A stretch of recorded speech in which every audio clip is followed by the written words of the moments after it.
Today on the Social Impact Podcast, we are talking about youth advocacy and resilience with speaker, educator, and public relations expert Yolanda Robinson. The kids, and because it was it was a character education program, so it was a little bit more than career readiness. You got to dig a little bit deeper and to see how open those kids were because of the impact the story was having on them. I was like, this is it. This is what we should be about, like changing a life. Welcome to the Social Impact Podcast, where people like you and I are making sustainable change throughout the world. Learn why they do it and how you can be a change maker in your community and across the globe.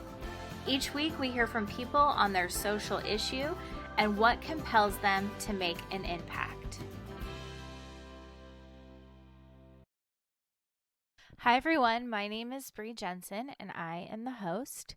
Today we have Yolanda Robinson, who's been a friend of mine for years. We did Rachel's Challenge together, which you'll hear all about.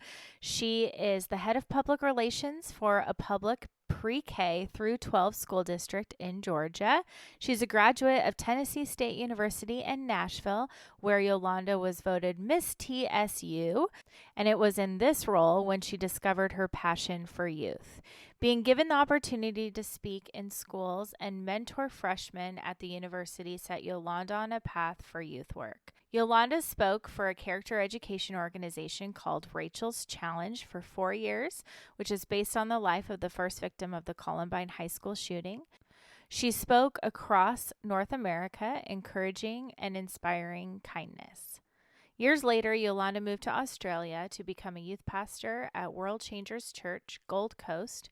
This is going to be such a fun and inspiring and really a moving story as Yolanda shares some tough times, some grief, some loss, and her story of resilience as well as youth advocacy. So let's get to it.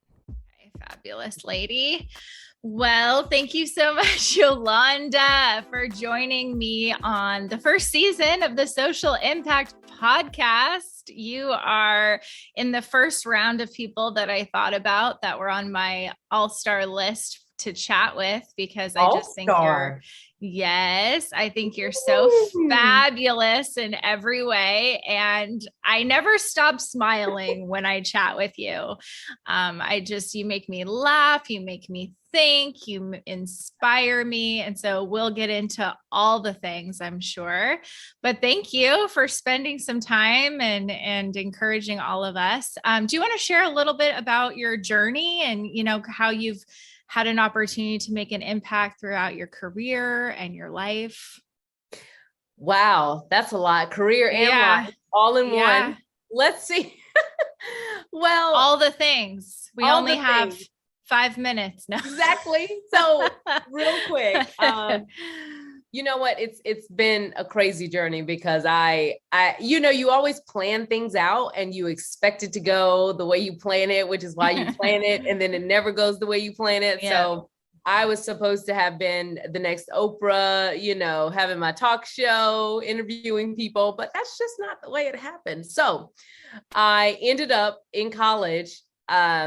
So my passion for youth came from when I was in college. I was Miss Tennessee State University. I went to TSU in Nashville.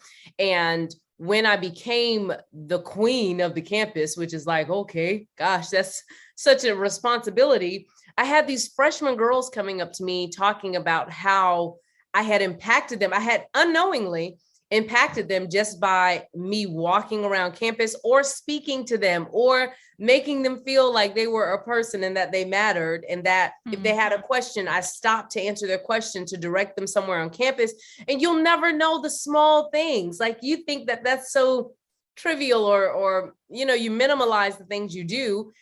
So there was a one particular freshman student who, she was from Detroit. And so she's from the inner city, had a very shaky family history. Her family dynamics were all over the place. And she confided in me about the things she was going through. And I was able to help her walk through that. And I think that's where the spark came alive. So this would be my senior year in college. And I was like, wow, I really enjoyed that. Like, it gives you such purpose. So that is where the passion came from, for helping youth and wanting to be an advocate for youth and everything youth related. And fast forward, I've spoken for several companies, but my first one was Monster. I spoke for Monster. We would go into high schools and colleges talking about basically career readiness, like, are you ready for college, or have you prepared for high school, talking to ninth graders. And it just gave me such passion to see those kids lighting up, because they really enjoyed that someone cared about them and wanted to make sure that they were going to be okay. And then that company, I stopped speaking for that company and then started speaking for a company called Rachel's Challenge, which is where I met Bree. And so that just kind of forged not only the relationship with the other presenters, because they're phenomenal people. Oh my gosh, talk about an organization that has some caliber people, but yes, the kids. And because it was it was a character education program, so it was a little bit more than career readiness. You got to dig a little bit deeper and to see how open those kids were because of the impact the story was having on them. I was like, this is it. This is what we should be about, like changing a life. Changing a life. So there you go. Yolanda, first of all, I just think it's so fun to talk with you in so many ways, like I mentioned, but I really think that for whatever reason, our journeys have kind of aligned. Like we have so many similarities. And I remember meeting you when we both started Rachel's Challenge at the same time the first day. And I just felt that heart connection to you right away. I don't know if you felt the same, but I was completely feeling like you were a lifelong friend. Even if we don't get to chat that often, I still feel so connected with you. And so I think something that we can relate on is just a journey of resilience. For one thing, I know our personal lives have some similarities, and maybe we can chat about that a little bit, but just being a youth advocate in general, you said you wanted to be Oprah, which, by the way, I can totally see it. You are Oprah for a lot of people. Yes. Yeah, of course. But also I think, having that in mind, and then your journey took so many twists and turns, and being a youth advocate and being in young people's lives and doing the work of even Rachel's Challenge specifically, you have to have grit. You have to have resilience. You hear a lot of stories that tug on your heart, and it's not the easiest career path in life, but yet you continue to move forward. You continue to seize the moment or take the opportunities instead of going maybe in a more comfortable direction. You stayed on the road and you continue to speak into young people's lives. What made you continue to be resilient as a youth advocate? What pushed you forward? Just seeing the change. I mean, when you see the click in teenagers, like when they get it, there's nothing else. It's like you're hooked, right? Like the Lay's potato chip, you can't eat just one. Like once you get that, it's you not that you chase that, but you get what it's about. And you don't want to stop doing that when you have the power to possibly shift someone's trajectory, like the trajectory of their life, and that they don't see it, but you can see the potential in them. Oh yeah. 1,000% yes. It's seeing the switch, the light bulb. Yeah, absolutely. And maybe we can share a little bit about what Rachel's Challenge is. I think as a youth advocate, it was such an incredible opportunity to work for the leading anti-bullying, pro-kindness, as they call it, organization in the country, in the United States. And really, it's a global organization based on the life of the first victim of the Columbine High School shooting. And we would share stories of how Rachel, before she was killed, really made such an impression and impact. Do you want to share about maybe what the organization means to you? And I know we had the opportunity to be close with the family, which still is just such an honor to me. You know what? I think almost speechless, because the impact that Rachel's Challenge had on my life, not just as a speaker, but the family that we became, there are no words. Like you just said, the fact that the Scott family just opened their arms up and invited us all in to share such an intimate and such a close to the heart story. And they trusted us with that story to share it with thousands of people, across the country, across the globe. It's impressionable. I have never forgotten that. And I came into Rachel's Challenge in a time where things were a little bit uncertain in my life, just because there were a couple of huge dynamics that had just occurred in my life. And it was almost like a reawakening is all I can explain it as. Not only because I found these amazing people like yourself, these other speakers that I was presenting with alongside, who were just passionate about what they were doing in life. And, we vibe, like you just said about you and I, you vibe off of each other. And it was it was amazing. And so not only the amazing people that were around, but what it taught me as a presenter, because you have to have some mad confidence, man, to be up there talking in front of teenagers and presenting such emotional content. And it built me in ways that are paying off for me even today. Yes. I mean, but it's really the whole theme of it is the power of stories. So when you first arrive at training, it feels a little bit like camp. We're all definitely over 30, some over 60, kind of between that range. And we're back at camp, and right away they put us through the trainings that we're going to be doing for other students. And you really have to just hi, I'm Bree, and this is my whole life story.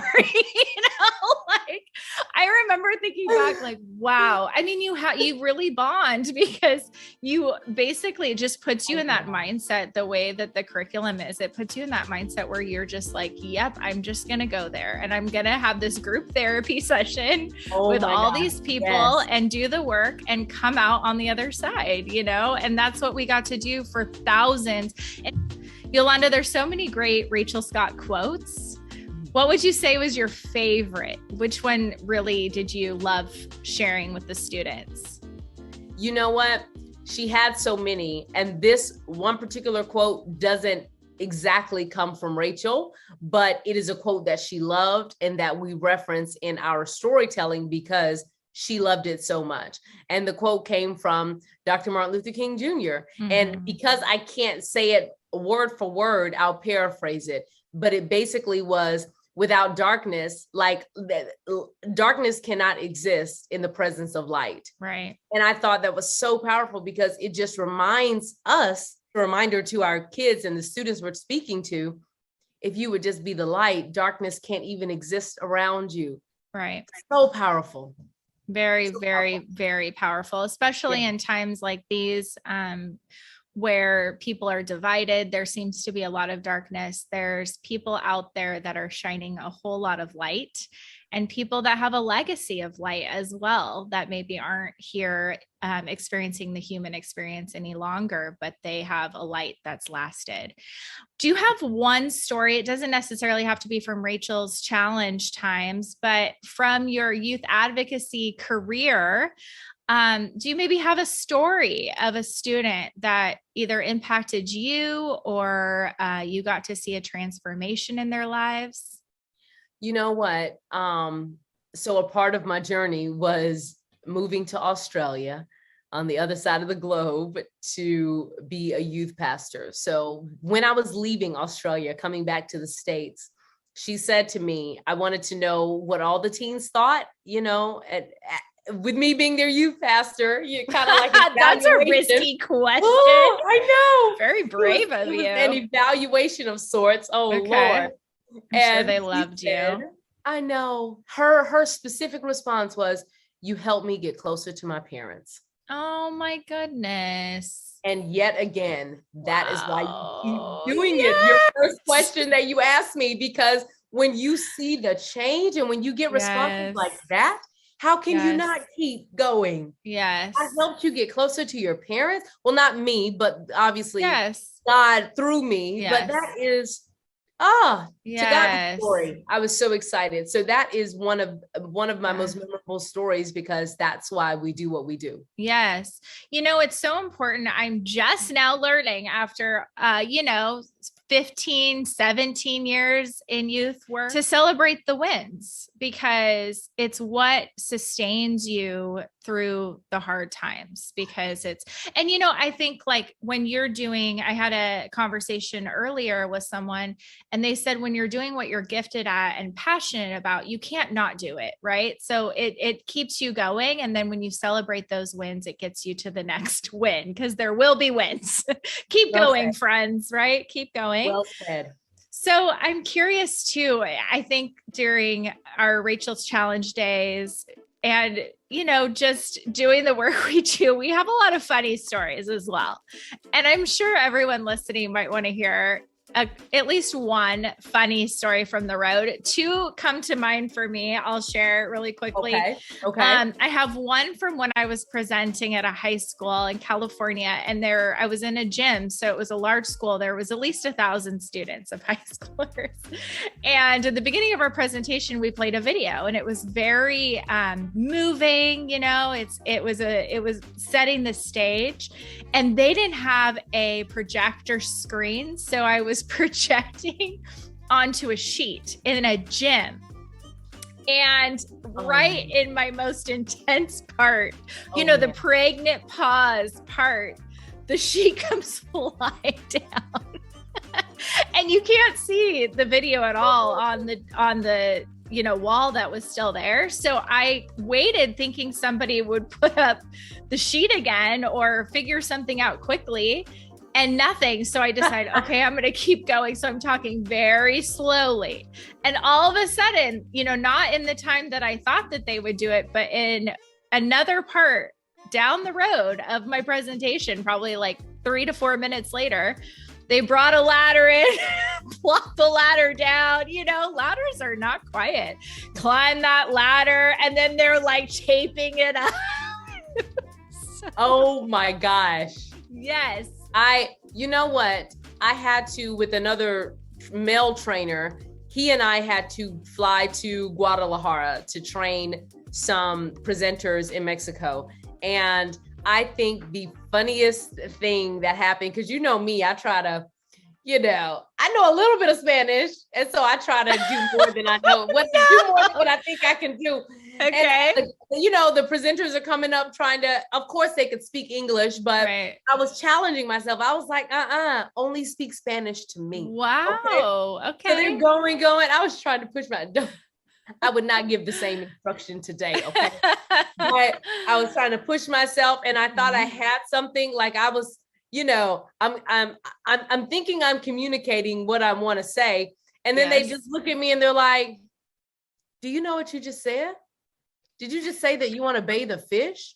What? I was like, no. Bathe a fish. I was like, that's not what I meant. That's not what I meant. They were just, oh my gosh, they died laughing. Funny. And it was, what made it so funny is because I was so confident. I'm telling you, confidence sells anything. Except for bathing a fish. That's where the line is. That's where the line is, because they could not conceptualize, why is this girl trying to bathe the fish? She don't know what she's talking about. I can only imagine. This is my key advice today, friends. Bathe a fish. So the takeaway for today is, as you're wrapping up a presentation, that's fantastic. It's so funny. So, so many experiences like that. It's so fun to remember. And yet we just kept 5 years. I did that, and I would have done it longer, if I felt like I was meant to, because it was such an incredible experience. But, that being said, we're talking about resilience through being an advocate or a change maker of any time. So one of the things that we also share is that we both lost people that are closest to us. I lost my mom unexpectedly back in 2007, and my dad, he passed going on, actually it'll be 2 years this month. So, it's a journey when you go through loss or tragedy or trauma. Maybe that's something that that we can talk about because we worked with so many kids that experience trauma. And in my opinion, trauma can be something that derails you, or if it's handled correctly and you go through the very challenging healing process, it becomes a part of your story that empowers who you are and who you become, and helps you kind of help others, in my opinion. But I feel like I'm still working through some of my stuff. Do you want to share a little bit about your journey and maybe how you've found hope or empathy for others, or kind of just share your experience with us? Yeah, it's gosh, I tell you, loss is definitely a sobering thing. Yes. And especially in the midst of a pandemic. My mother, my hometown, was one of the biggest hit towns. Who would have thought? One of the biggest hit towns at the beginning of the pandemic. A little southern town in Georgia, and we were a hotspot. And unfortunately, that season claimed the lives of probably 6 of my relatives in the span of maybe a month time. Wow. And my mother was the first of the 6. Wow. No, I lie. We had a family member pass a week before her, and she was second. So it was a huge loss because I was still over in Australia at this point, doing my mission work and helping the youth, and because the world literally shut down, I couldn't get back home. So I had to, over a computer screen, watch my mother be laid to rest, which was in and of itself just surreal. And I must say I was a little angry, and, all these thoughts that could have come up, and, I had some choice words for God, and how could you let this happen, and all of that. But the resilience in it is that I wanted to be there. I wanted to be there. I wanted to be able to help with the arrangements and, give her my last whatever, and just see her laid to rest. And God had to remind me, you are with her. She's with you. Everything that you are is her. And I was like, yeah, that's so true. Everything that I am is because of the seeds that she's sown in my life, the things she's taught me. And more, I came to see what my mannerisms and the things that I hold as my strong characteristics and skill sets came from my mom. And I think that was a part of my healing process. It helped to be away from it. Actually, I learned that was God kind of protecting me, because I probably would have had a different mindset had I been here stateside, and being away just helped me see it in a different light. And I'm okay. It took time to heal. It took time to walk through it, but I did it at my pace. Nobody was forcing me. Nobody was saying, well, giving their opinions and suggestions. Of course, some people were, but I did it at my own pace, which is what healing is all about, right? Doing it at your own pace and not letting anyone rush you into, because that looks different for everybody. Yes. Healing looks different for every single person. And so I am on the other side of it. And it's okay for me to cry every now and then, and I'm a better person because I'm a better person because having gone through that loss and that trauma, as you said, and losing her suddenly. Literally, I had just spoken to my mother, and then my father was like, oh, we've taken her to the hospital. She's got a little cough. And that was it. I was like, okay, she's good. And a week later, she was out of here. So it's one of those things. But you know what? If you have things to lean on and depend on, for me, it's God. Because I know he's got my back. He's never left me or forsaken me. He's always led and directed me, even when I didn't like it, even when I had to go kicking and screaming.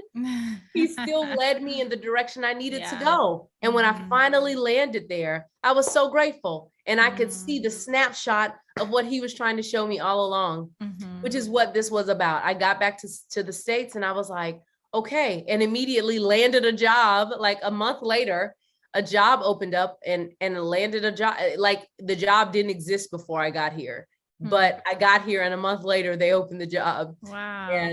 And God gave me the position. So he was like, rest, just rest, my child. I've got you. I've got you. And that's my story that I share to anybody. Just know that he's got you, know that everything's going to be okay. Loss is hard. It's hard for everybody, but you can make it.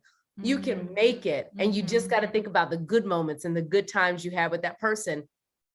Yes, yes, yes. And again, I'm so sorry that you went through all of that. Thank you. And thank you for sharing with all of us. I think that there is so much power, just like we did in Rachel's challenge. There's so much power in your story, and people can identify with pieces of it. And I completely agree. You can't tell someone how to feel, how to grieve, how to heal, how to get through it. It's such an individual thing. I think the one thing that I can say that is universal is that it takes a lot of time, and to give whatever that timeline is, to give yourself time. Give the people in your life that are going through grief or change time, help them in ways that they need to be helped, and try not to put expectations on people that are grieving, that, they can't maintain, because they're in a space of healing and grieving, and really need that from all of us to support them and give them that space and time, and check in on them a year later, 2 years later, 5 years later, just saying, hey, I know that you're probably still feeling this, and that's natural and that's okay. But I'm here for you. And I think that's just such a huge thing to do for people that are going through a challenge in their lives, is give them space. And if you are going through something, I agree with you, Yolanda, that it is possible to heal. It feels like magic. Like, how can I get to a happy place again? And I know I shared with you offline that I'm happier now than I've been probably in 10 years.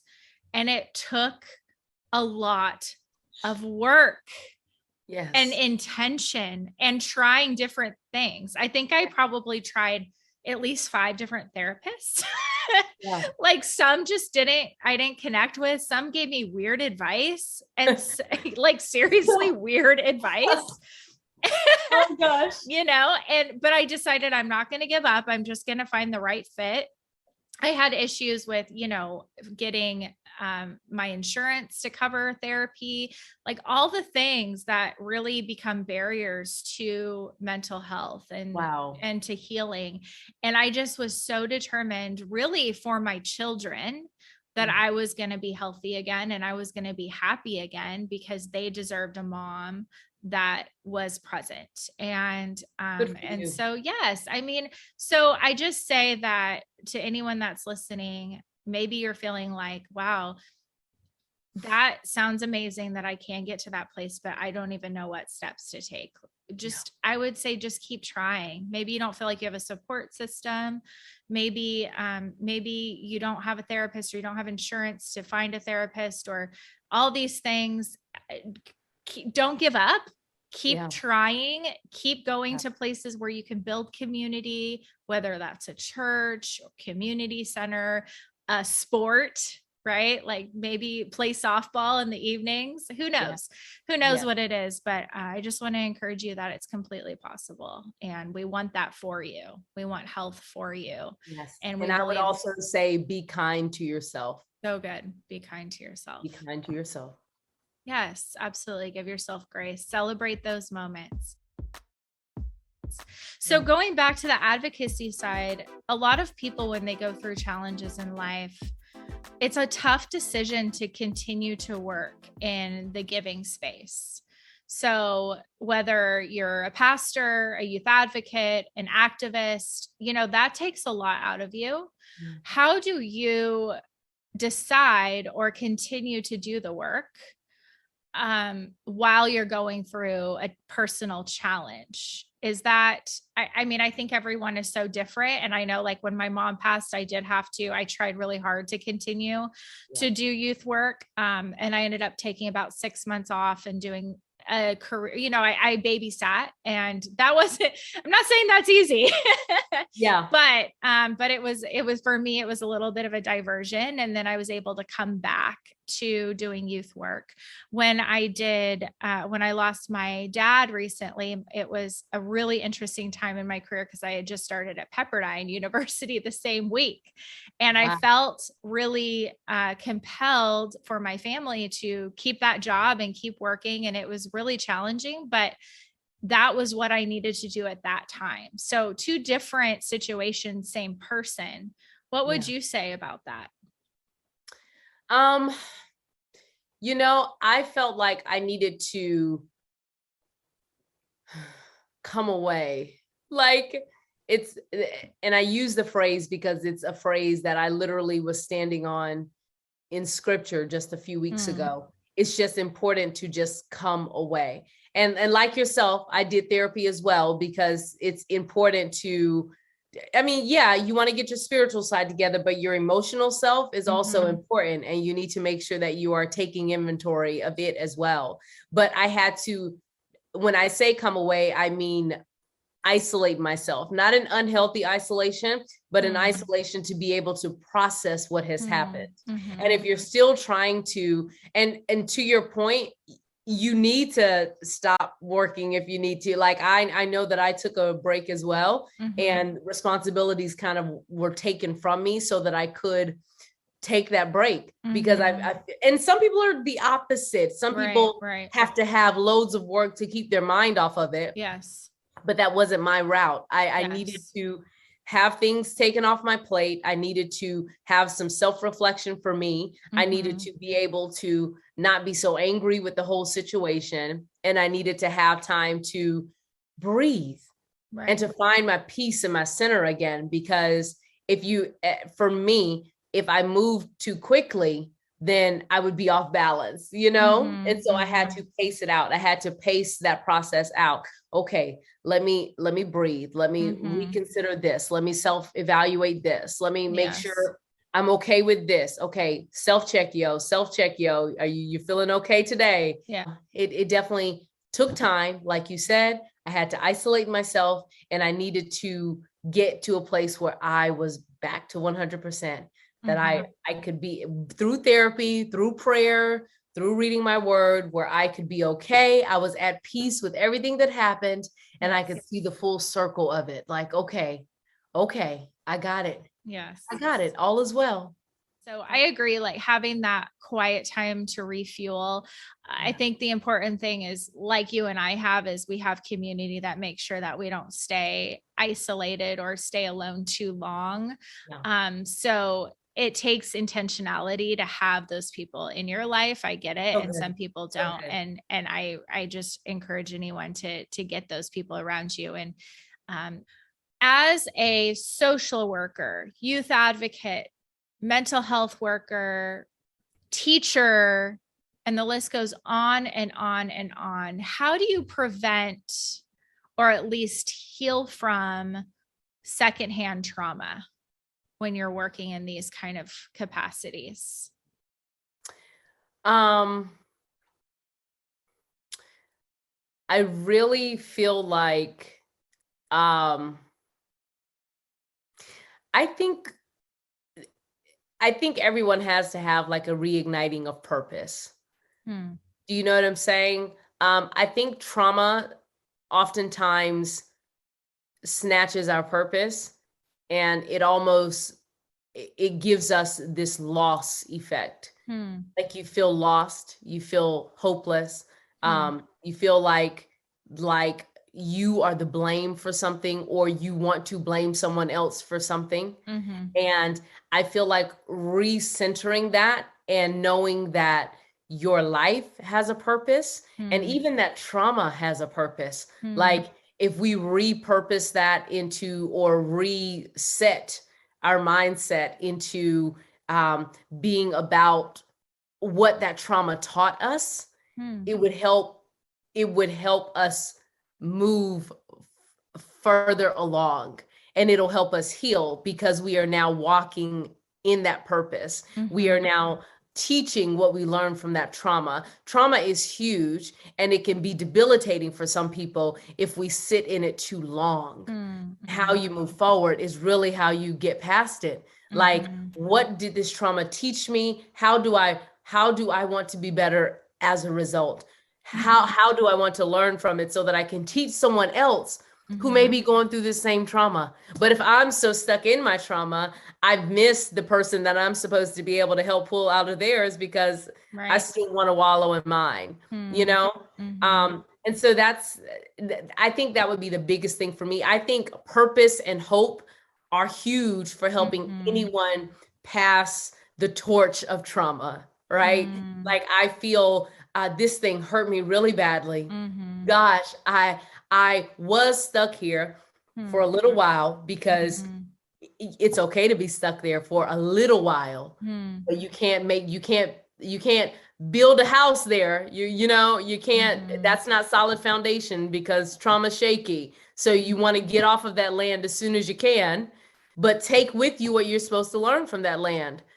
Yeah. Absolutely. Learn how to build on that land so that you can take that back to your solid foundation and then teach someone else. Hey, gosh, this is what I learned in that shaky time of my life, but let me show you how I got strong. Let me show you on the solid foundation I'm standing on right now. Absolutely. And then there's purpose. I love that so much.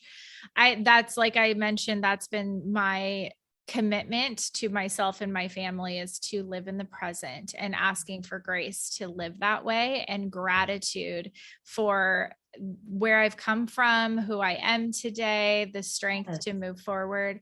And it really just changes your life. It changes your perspective. It gives you so much joy.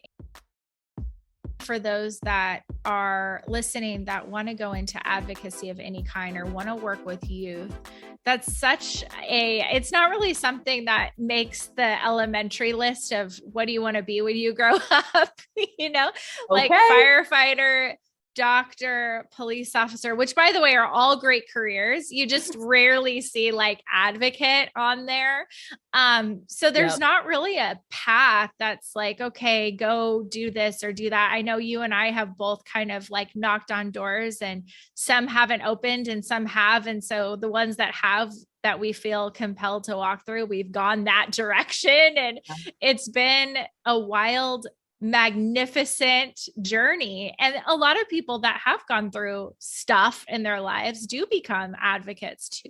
They do turn their stories into power and a resource to help others. So how do people, maybe there's people right now that are in high school, college, post-college, that are looking to pivot their careers, how do they find these opportunities to make a little bit of money doing youth work? Well, it depends on what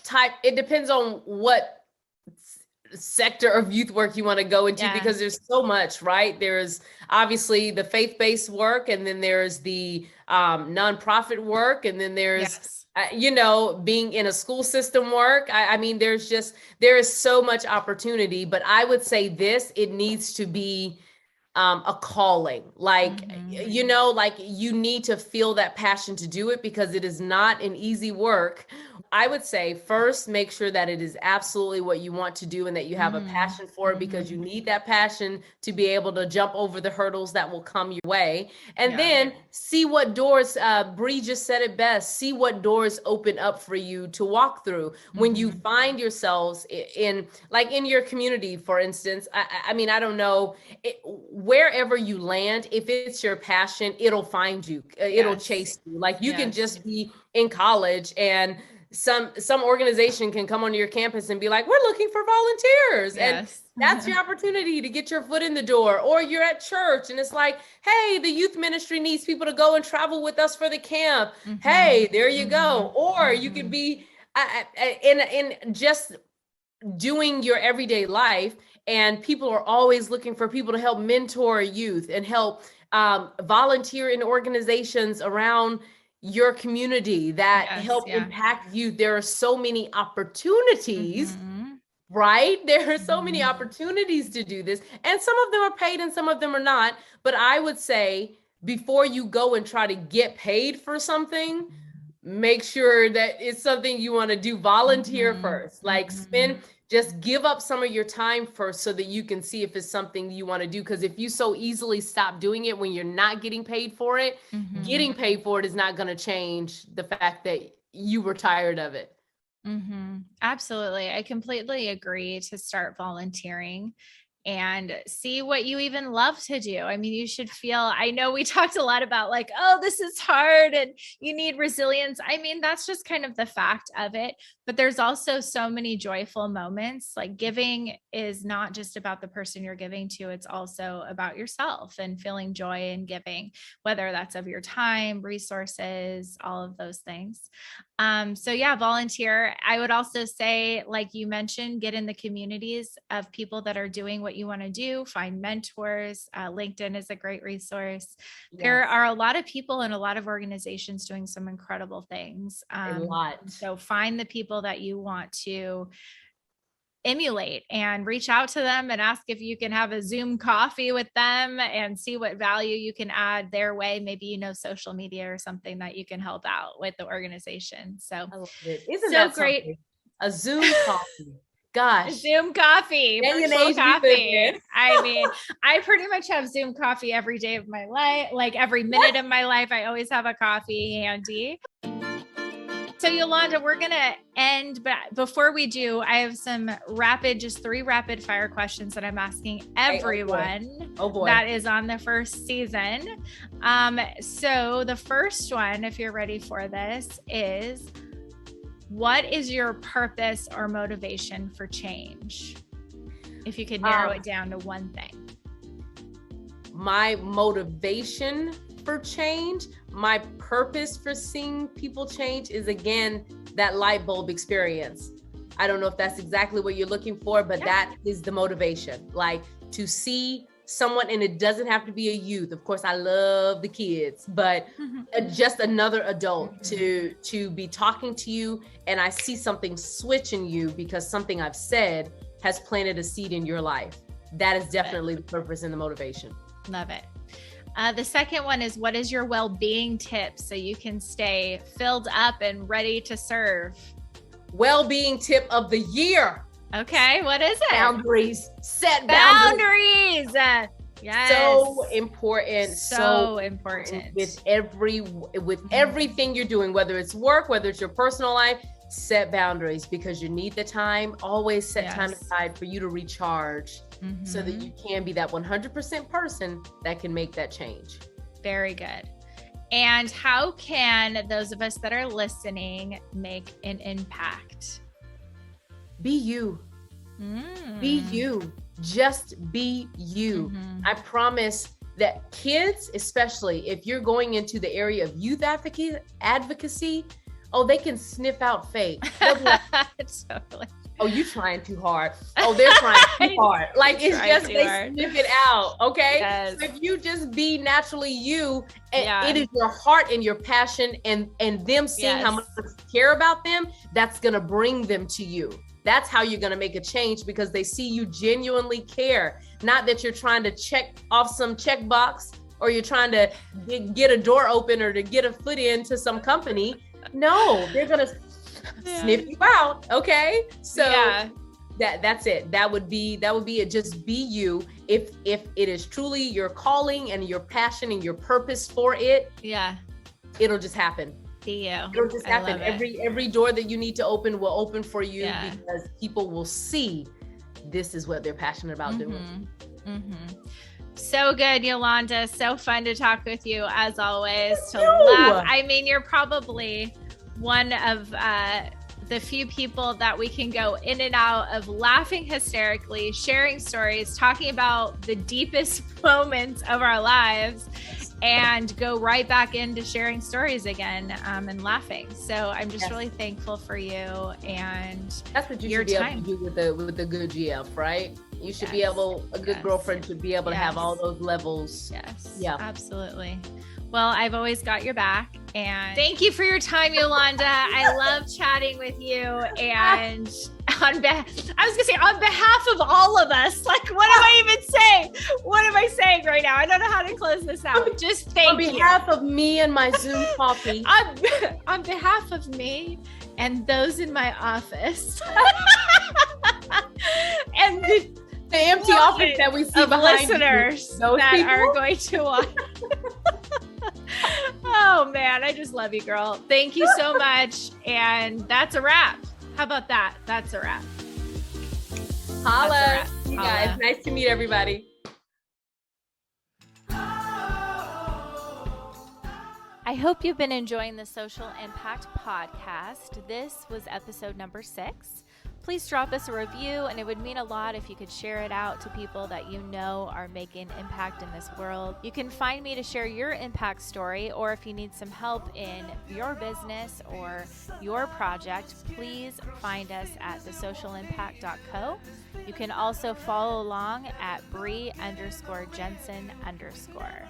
We are going to have Sheila Andreen, who is the CEO and co-founder of IndieFlix and IndieFlix Foundation. You guys, she's an award-winning producer, director, and author, as well as a costume designer.